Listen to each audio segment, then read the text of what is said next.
So we resume with the last speaker of today. It's a pleasure to introduce Artur Avila. He doesn't need any introduction. And the title of his talk will be Deterministic Delocalization. Thank you. Okay.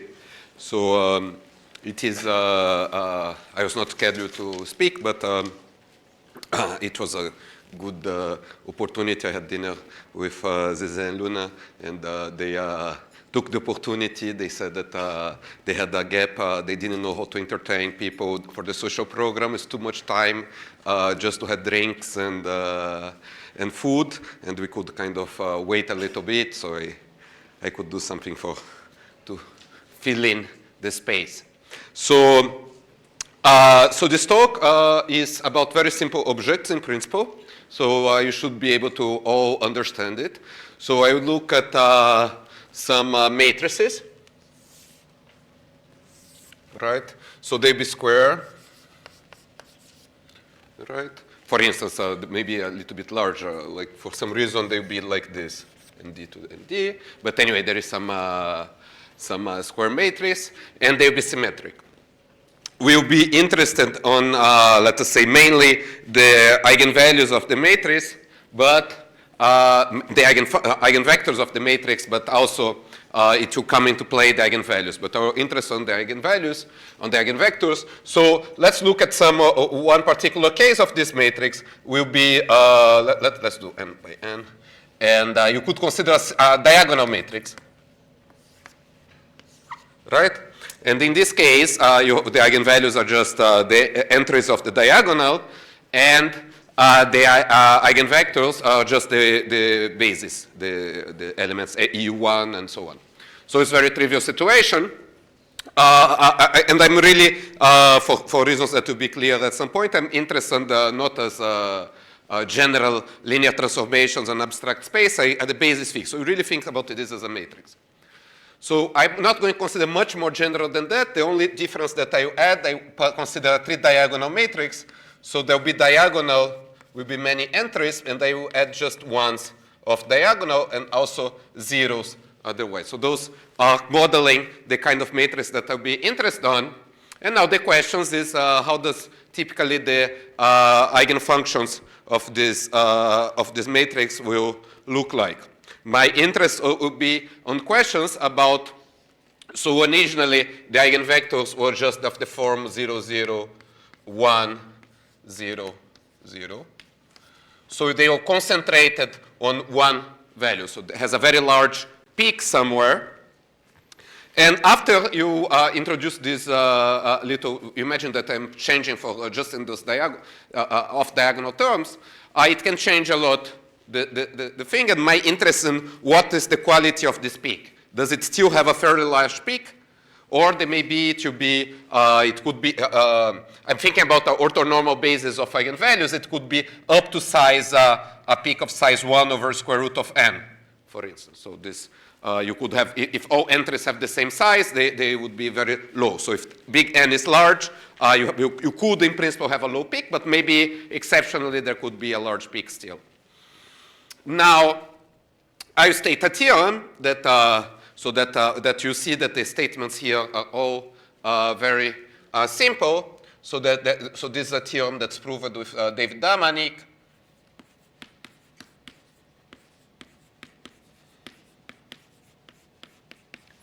It should be slightly more general, but I do this case because I don't want to define the matrix completely. So the theorem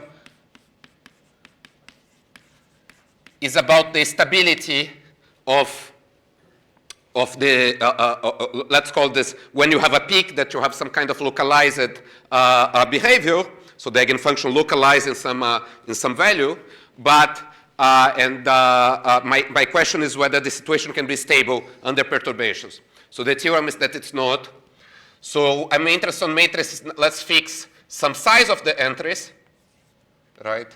So that will be the size of the diagonal entries. And then, so for a fixed size of matrix, then for every epsilon, there will be some value n0, so that if the n is sufficiently large, so for sufficiently large matrices, right? If you start with some initial, so the values here on the diagonal, let's call it v of 1 up to v of n, right? So for every v from, and let's call, for simplicity, n will be 1 to n, so there are the possible values here. So for any choice of values of the diagonal, which is bounded by minus lambda, by lambda, right? I can perturb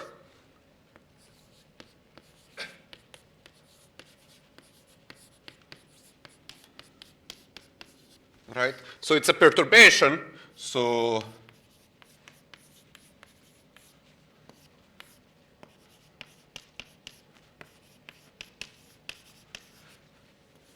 it's an epsilon perturbation such that if you take a basis of eigenfunctions,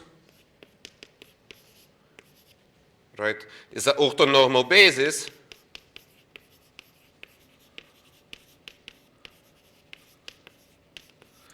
and now most of those eigenfunctions will be delocalized. So how do I write this? I say that the number of eigenfunctions, right, such that that have a peak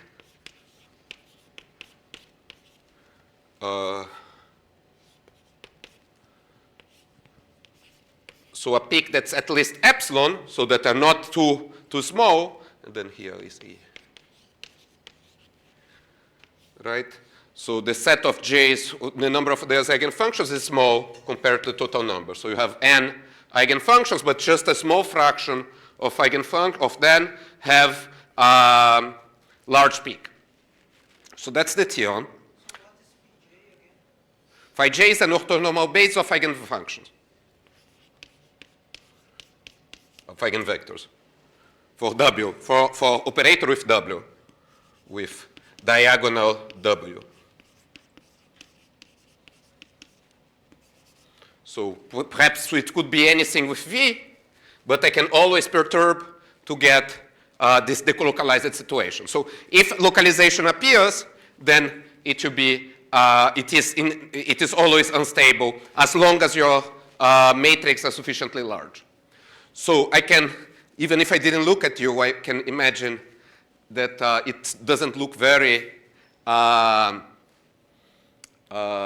motivated. So I will do the motivation after. So, but at least the statement, you see that it's about basic objects, but now I motivate, and then you see what's the connect. So first, there is no connection with dynamics, but there will be, and there will be two connections with dynamics.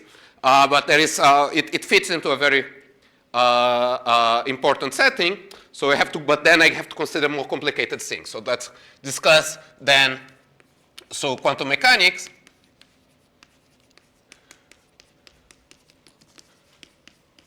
So when you start this, then you start the Schrödinger equation, of course. And I consider models that are a little bit inspired by, so they are in the setting of condensed matter for reasons that people consider, like you can imagine that you have some structure that will be discretized, and you consist of many things that maybe there could be atoms in a crystalline structure or whatever, so there will be a structure like this. Traditionally, the people that work on this, they consider a model that is based on a lattice that's ZD, D will be the dimension. But I believe that a more reasonable model is to consider a finite version of this, which is just this interval to the D. So it's an approximation. So this is the infinite version of the problem, but of course in nature, it should be some kind of very large n version of this. So here what we do, so you have, you set up a situation where you have the following, your state of the system is described by a vector in a unit vector in the Hilbert space. So it could be of one or the other. So either ZD or ND. And here you have, you have a unit vector here. So this L2 with complex eigenvalues. So you have a complex wave function, which will be interpreted that once you take the square modulus of this complex wave function, it gives a probability distribution of detecting the particle in some place when you do the measurement. So the value, if the eigenfunction is large here, if there is a fairly large probability of finding the particle, let's say, or whatever you're measuring there. So there is a standard thing. I assume you at least heard about it. And the and this evolves by, so there is a quantum dynamics in a system like this, which is described by the Schrödinger equation. And the Schrödinger equation says that the flow that happens takes the state of the system to exponential minus ETH u, right? So it's a unitary evolution for some Hamiltonian, which would be a self-adjoint operator. So the operator here, and this is the equation here, so that's so this with h of the form. And now normally in the Schrödinger equation you have Laplacian, if you remember from school, but here it will be discrete Laplacian. So that will be sum un prime minus un. So this term is a discrete Laplacian. So the value at site n of some u, it gives by this plus some diagonal term. And here the sum is over the near neighbors. So you take a point here, it looks at values at these guys here, this computes this interaction, and then there is this thing here. And this is called the potential. That's a function that's defined on this point. So that's just writing the Schrödinger equation for this. And what things that you are interested in is what's the dynamics, what's the properties of the dynamics of this evolution. So it's a little bit complicated to describe things in finite dimensions. I start then with the infinite dimensional setting. So L2 of ZT for the moment. In this case, it's an infinite dimensional Hilbert space. And then you can see since this is a dynamics conference, there is one kind of unitary operator that appears in ergodic theory that you're familiar with, which is the Koopman operator, right? So you take, so it's transfer operator, you have some dynamical system, F in some space, and then you compute, or a flow, Ft, and then you compose a function with the flow for a function in some L2 of some invariant measure, right? So if you have an invariant measure, this will give a unitary evolution. Let's do a discrete dynamical system. So you have the Koopman operator, and you know that properties of this Koopman operator relate to properties of the dynamics. For instance, ergodicity will be meaning that there is no eigenvalue at 0, right? On the other hand, if there are no eigenvalues at all for this operator, then you are going to have what's called weak mixing, which will be some measure of decay of correlations. So the system will have some measure of, let's say, chaoticity or so on. I'll say more in a moment. But basically, it's of interest to understand the spectrum of this. Similarly, for this kind of things, understanding the spectrum of the self-adjoint operator H will give you information about the evolution of this flow. And one thing that's of interest is whether you have a question of transport or localization of the dynamics. So imagine that you are in this space, so that's an infinite space, and you start with some particle or a wave function that's concentrated somewhere, and time passes. Does it move around? Like, of course, it's all probabilistic, but what's the probability that you eventually find the eigenfunction far away? Could it be large? Or it tends to remain confined in a finite part of my space, right? So this is, of course, a relevant question that you may ask. And this will be related to the spectrum. So if, for instance, the spectrum of H has no eigenfunctions, right? So it's possible, so it's an infinite dimensional Hilbert space, so the spectrum could be continuous. Then you are going to have, like just for the weak mixing part, typically the particle does not correlate to any finite part of my space. So for most times, it should be far away. Yeah, it should be a very small measure, or probability measure of being in any bounded part. This is just equivalent to weak mixing, so just remember of this. So no eigenfunctions will be a measure of transport, let's say. And let's say that eigenvalues, well, I'm changing from eigenvalues to eigenfunction, but eigenvalues will be somewhat correlated to localization. This is strongest in the case what you're going to call full localization will be when you have a basis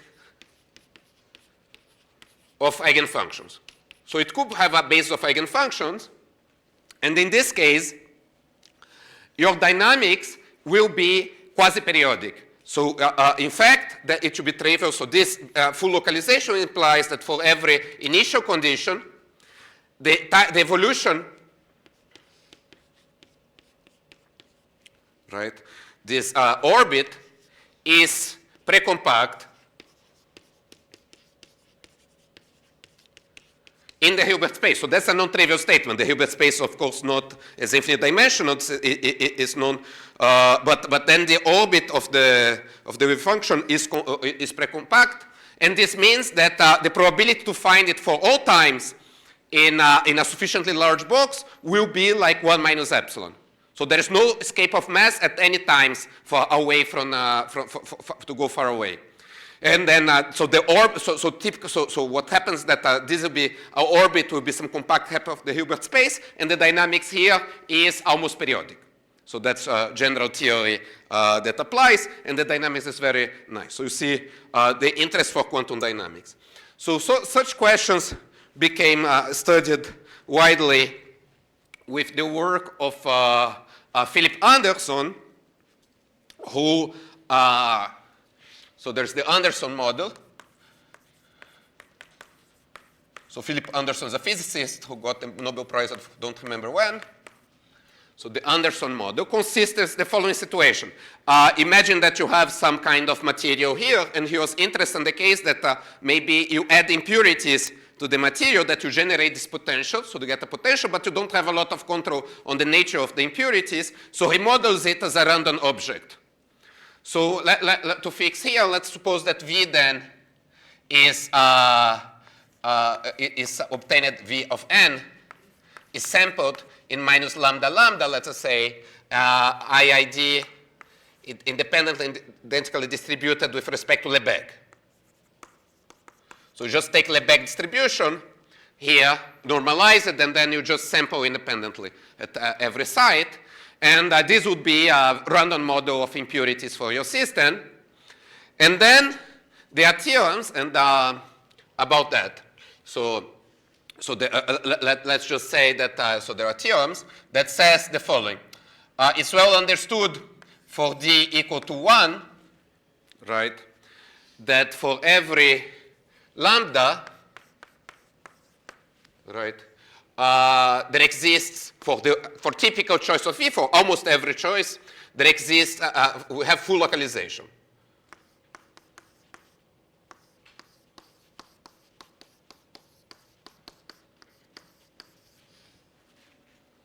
Right?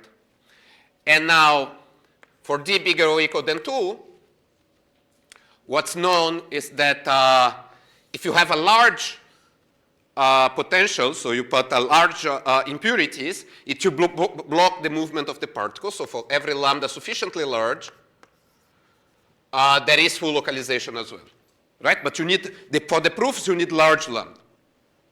And it's known that for the, also d bigger than 2, but now if you consider any arbitrary disorder, like maybe small, then you get at least partial localization. There is some eigenvalues. Let's call it like this. It's unknown whether you do have full localization even if small disorder, Some people believe that for d equals, that the difference that it will depend on the dimension. For d equals 2, it will be like d equals 1. You always have full localization. And for larger d, there will be a threshold where below it you just have partial localization and then full localization. It's unknown this. I don't remember enough the names of people who proved the theorem, so I excuse myself for not giving but I quoted others. This then shows that it is an interesting picture. It's considered a very hard problem. Well, it is certainly very hard and very important problem to understand exactly what happens for small disorder for small disorder, the problem of full localization. Anyway, so there is this theorem. Okay, so now we got some understanding of what happens to this in the infinite dimensional Hilbert space. So what does it correspond to the finite case? So now you have to imagine, like, it's improper to consider this infinite thing because nature is finite, and you just have a big piece of ZT, so this large n to the d. And what happens there? What can be said?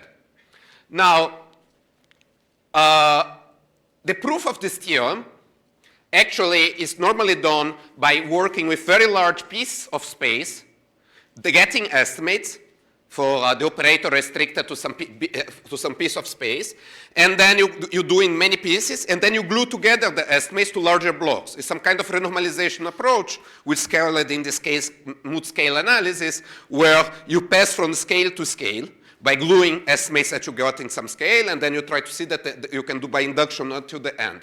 But anyway, the proof of the theorem produce some result for the infinite scale by getting estimates for sufficiently large scales. So for this reason, there is just a corollary of the proof, let's say, a theorem like that.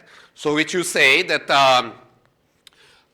let's say, let me put, should I introduce the omega phi? Yes, you see that there was a lot of effort to write this formula here. It was a little bit big. So for this finite model, let's introduce a measure of localization, because to make this quantitative. So in that setting there, so now finite model, so you have n to the d, right? And now you're going to have a base of eigenfunctions associated to eigenenergies, all those guys here. So you choose a base of eigenfunction and you have this. And then you get, let's write here, so of course this is an orthonormal base, so phi j square is 1. And then phi j4, the fourth norm, is between 1 and 0. Right? And it's close to 0 if and only if the maximum of the eigenfunctions is small. So the L infinity norm is basically also equivalent to the L4 norm because the L2 norm is fixed. So I can use this as a measure. If it's close to 0, if and only if the peak. But it's convenient technically to write like this. So I write the following expression that's basically this. It's the correct formula for simple spectrum. It looks at the average eigenfunction, the typical eigenfunction, so I average over all eigenfunctions, and I sum, and I consider the value of this. So this expression here is going to be between 1 and 0, right? And it should be close to 0 if most eigenfunctions are delocalized. And is far away from 0 if a positive proportional of eigenfunctions have a sufficiently large peak. So I could have written this theorem, let us say here, by just saying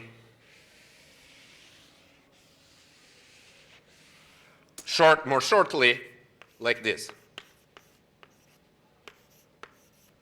Like much shorter. So the question is just how to write this. It's equivalent to what I wrote before, more efficient. So the theorem then that comes from the proof of Anderson localization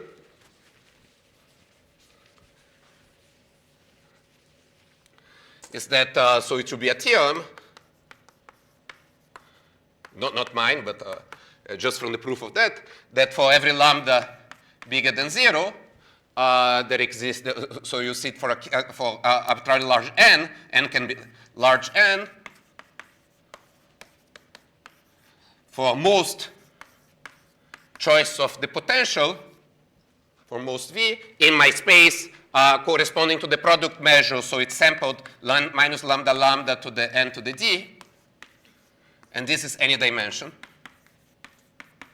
right? For most of those, you are going to have this theorem, so that omega phi is far away from 0.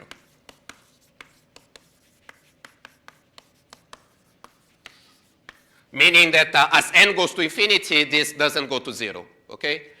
So the typical v in my space has, even if n is very large, doesn't have a small omega, but it can always be perturbed a little bit to produce a very small omega. So I'm saying that the random behavior can be changed by a deterministic perturbation. Okay? And it's not only a typical guy that can be changed. Any guy can be changed to destroy localization. Okay, so now you understand why I'm interested in this theorem. Now, since I don't have much time, I will spend the rest of the talk. There is a lot of things, so this theorem is done by a completely new combination of ideas that were not used in this thing before, but basically we see this as an optimization problem that needs to try to optimize omega and show that it can be made small by a small perturbation. So, but given that most values of v have a large value of omega, you think of this as a lot of obstacles in my space that I have to avoid by my process of optimization. It's solved by a sort of deterministic optimization procedure, which use some kind of finds some associate objective function and computes the gradient and estimates the gradient and so on. And the estimates of to see that the size of the derivative is sufficiently large depends on avoiding cancellations in some computation, and this involves some oscillatory integrals and so on. Anyway, there is some harmonic analysis, but let me do the connection to the other dynamics here that's close or ergodic theory, which will remind us of the Koopman operator. Just say that the proof of this will give another, now more relation to more classical ergodic theory, similar to what I said before. To do this, I'm going to remind you of some classical theorem that goes along this line, which is related to the Zemeredi theorem.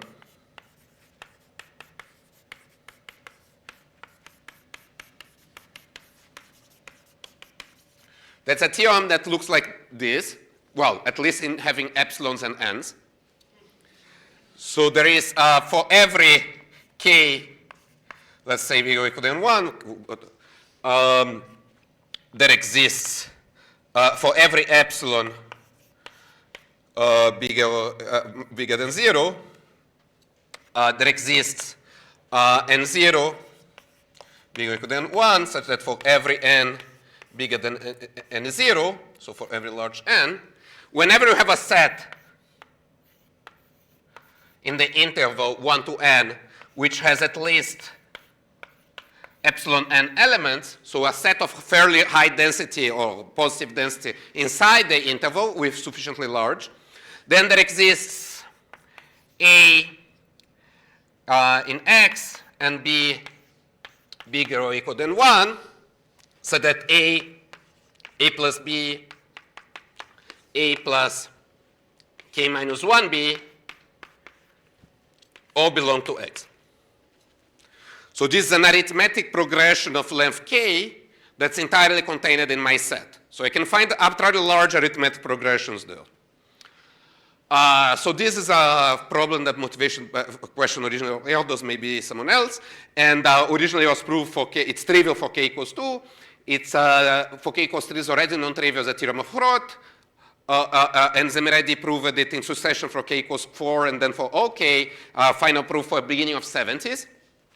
And it was an important theorem that clarified, that introduced the basic search for a dichotomy between order and disorder which means basically that you try to find in an arbitrary subset, so in principle this is anything, either something with which is fairly ordered, and you imagine that something that's ordered will be helpful to find arithmetic progressions, or very disordered, which would be some random set, looks like random, and which will also be helpful to find arithmetic progressions.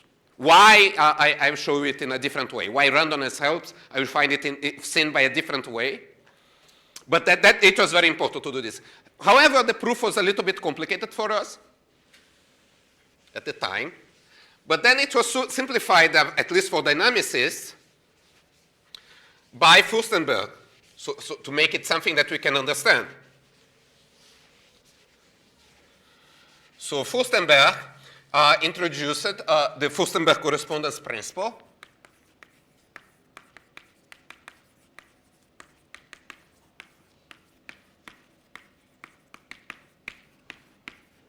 So Furstenberg correspondence principle, what it is?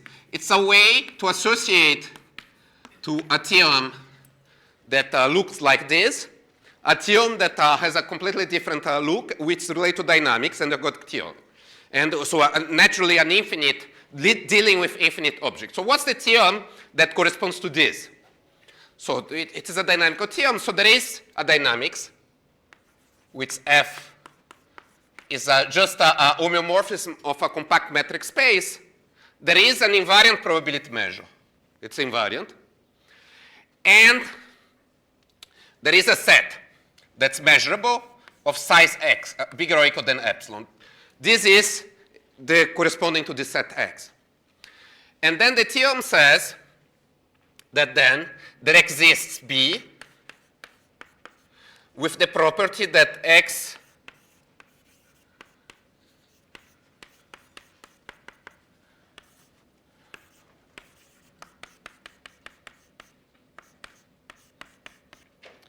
the measure of this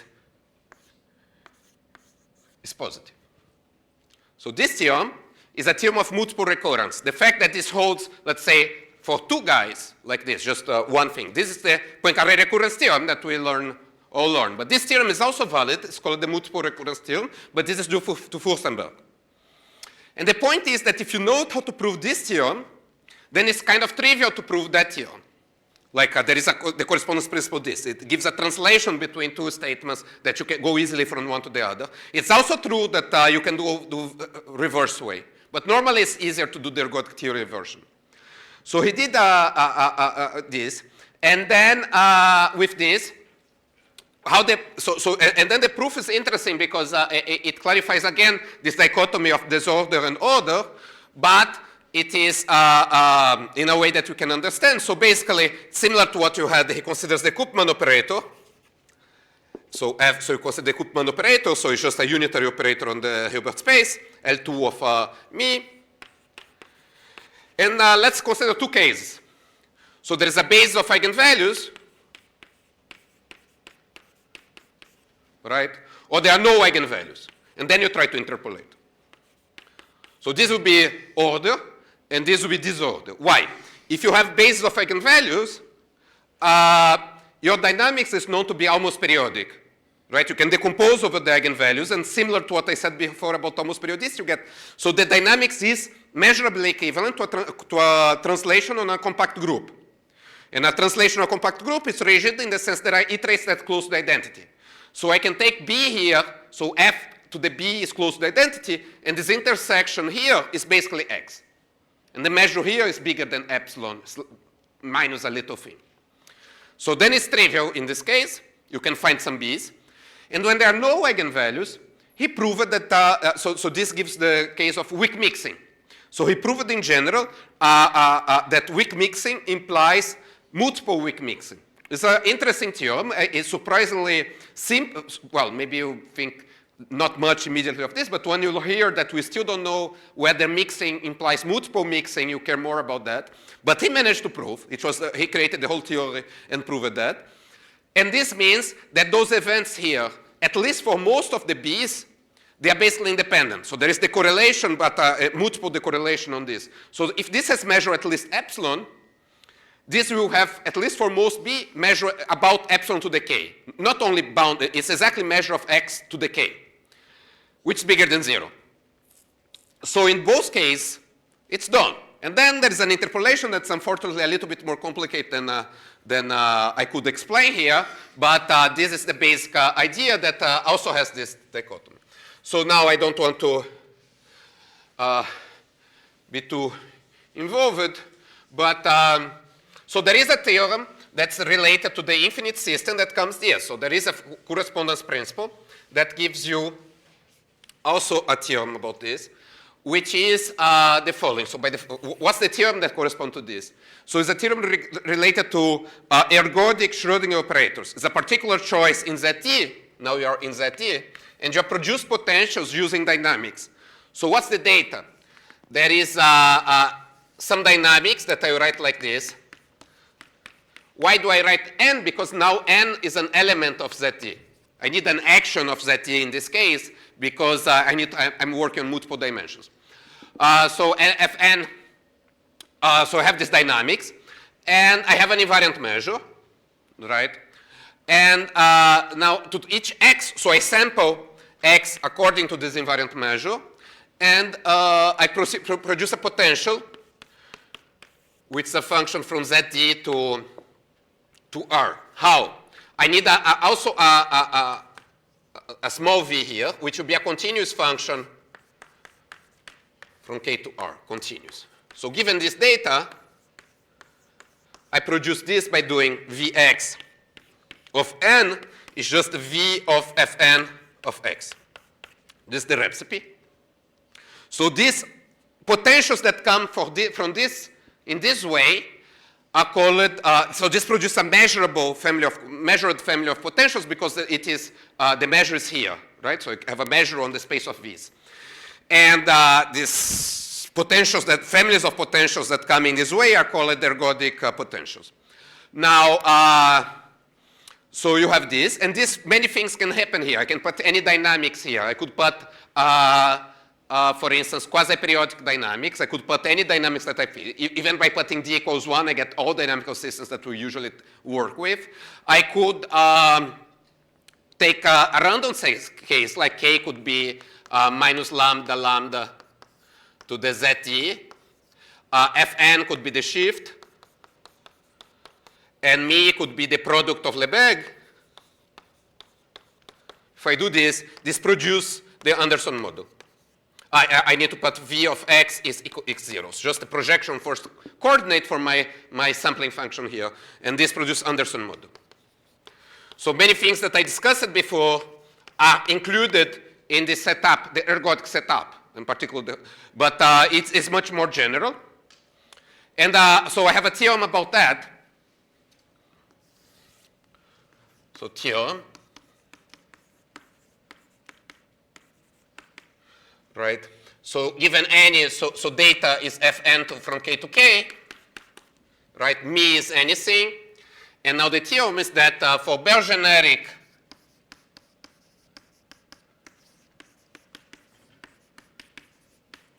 V from continuous function from k to r,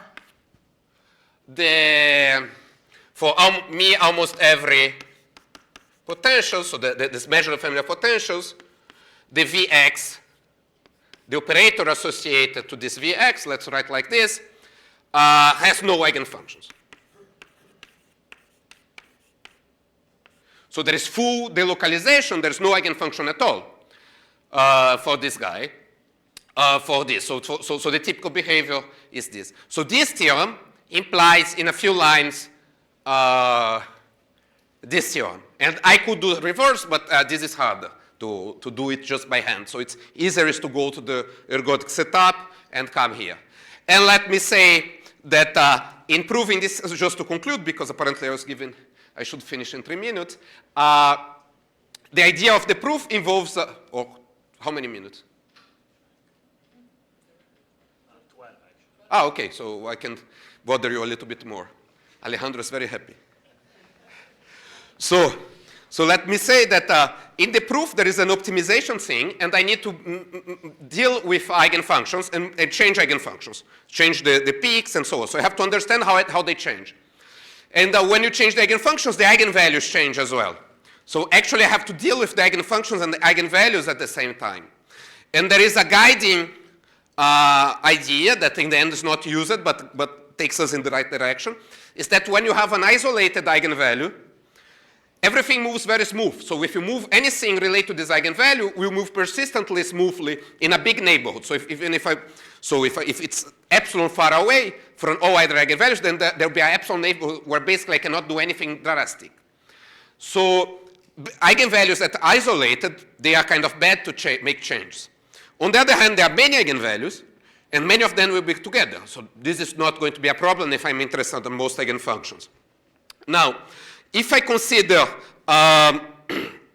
those eigenfunctions that so I could imagine that I can try to change the eigenvalues instead of eigenfunctions and try to push them together. If I have too many eigenvalues close together, maybe this will make me a better place to try to produce changes on the eigenfunction.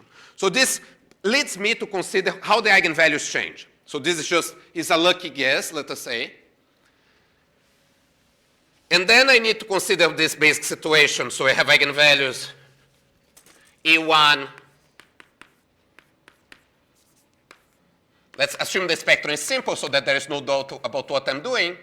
And then let's put t equals 1, then they are always simple. And I have phi 1 and phi n, right? And now I want to understand how the eigenvalues change once I change the potential. So I will be interested in quantities like this.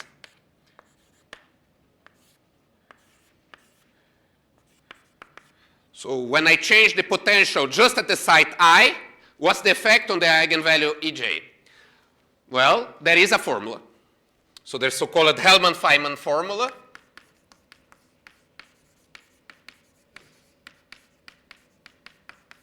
Which you can compute, but I write here. It's just phi j I squared, right? And that's lucky, because now you see that when I have a peak, it's a good place to make changes. So there is a connection. Eigenvalues will be moving in a certain way when I make changes, and that's going to be positive for us. So there is already things are going the right direction. So one thing that you could write are things like I consider, for instance, this expression here, minus 1 to the j Ej. So I take the alternate sum of eigenvalues. This is a bounded function because there is a telescoping effect. But if this is small, it means the odd eigenvalues are very close to the even eigenvalues. So it's good for us in the perspective. It might be good for us in the previous perspective. So to control this, I would be interested in the derivative of this function. This would be a phi of v. Everything depends on v, so it would be phi of v. And to try to do optimization for this, I would have to have estimates on d phi. But then I have to worry about cancellations of this because there is signs, right? If I produce some function using eigenvalues, I want to produce a single function, I need to put some signs, otherwise the function is too large. So I need to cancel things, but then I could cancel for the derivative as well. So I have this worry on that. And dealing with these cancellations is trivial in some cases, but beyond some threshold it's not trivial anymore. I couldn't do it immediately by handling the discrete case, right? So I move it to the continuous case, and then this leads us to implementing some, so we need to implement some version of the continuum, Hellman-Feynman formula, and with that I will end.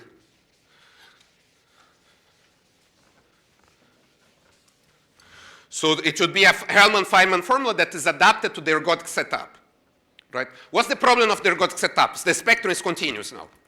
Well, there might be eigenvalues, there might not be. There's no sense of speaking of the jth eigenvalue. That definitely is out of place. So I cannot calculate the derivative. It's going. They are all together. The spectrum is typically a perfect set. The spectrum is never like isolated sets. It's a perfect set. So what happens? What you do is that you have this like infinite matrix.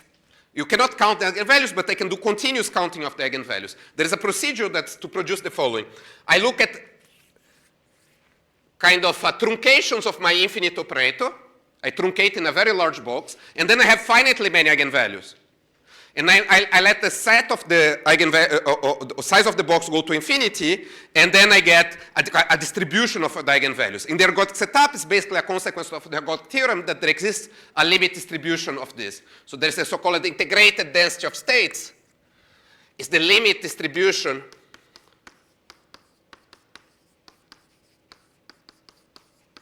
of eigenvalues. So initially, I had 100 eigenvalues that are like this, then I had 1,000, and so on. And if I look at the distribution, I just put a weight, equal weights for all these eigenvalues. They converge to a measure whose distribution is given by a function that goes from R to 0, 1. That's the cumulative distribution of this probability. So the probability is associated to the truncations converge to something, and then limit distribution is this. And this allows me to do a continuous eigenvalue specification. So I could consider n minus 1 of t will be the tth eigenvalue, but now t is not an integer, but it's an element of 0, 1. Right? There will be some complications of this, because the spectrum could be a contour set. Maybe the preimage is not just a point for this. It could have plateaus. In some situations, you get this kind of a Devil staircase for n. And anyway, this function also maybe is not that regular. So what you do in this case is that you introduce some, to say anything, you introduce some regularization thing. And which will be this kind of thing here. So phi, or the regularized whatever, will be given by integral of E. So it gives the position of E, but so I introduce a regularization function, beta, which is just a function from 0, 1, so from my counting space to R. Continuous. So I introduce this. So this could be thought as an approximation of Dirac, but doesn't need to be. And with this, I can produce this function. Right? So you do this. So this will be a function of, let's say, V, my potential, small potential here, and beta. Right? And then the theorem, and is really the last thing I will explain. The theorem is that phi is actually C1 in V. So as a function in this Banach space, so this is the function that is in the whatever, maybe it's appeared. So this is the sampling function, a continuous function in this Banach space. And this, once beta is chosen, so V in phi of V beta is C1 here. And not only this, there is a formula. So what's the formula? So d phi, well, it's a linear operator on this. So because of this, it's represented by, this representation, you tell that it's represented by a measure. What's the measure? So d phi in a direction w, so w is an element here, is going to be some measure, so be an integral of w of x, right? So this is an element on my k. So I have to integrate. So the theorem says it's absolutely continuous with respect to my invariant measure. And there is a weight. Now, what's the weight? So psi of x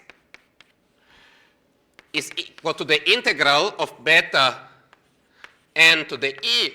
And now appears an object, sigma x of e. And this is the spectrum measure.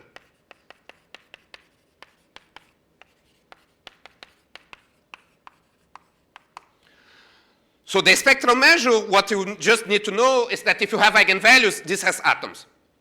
So when you don't have eigenvalues, this is a continuous measure. When you have eigenvalues, it has atoms. So somehow the derivative of phi is noticing if I have eigenvalues. And somehow the whole issue that we do is try to design beta that avoids cancellations, because here there could be some cancellations when you write things up. And we design things so that we produce cancellations on phi and don't produce cancellations on psi, using that you have eigenvalues and doing some spatial localization. So the harmonic analysis done here. But anyway, that's the connection. So and by some general theorem, so phi integrates with respect to this integrated nest of states. It's inherently a continuous object. And this could be a discontinuous object because it could have atoms. And this kind of struggle is what allows us to win in the end. Okay, I cannot explain more than this. If someone has questions, it will be, I deal with that.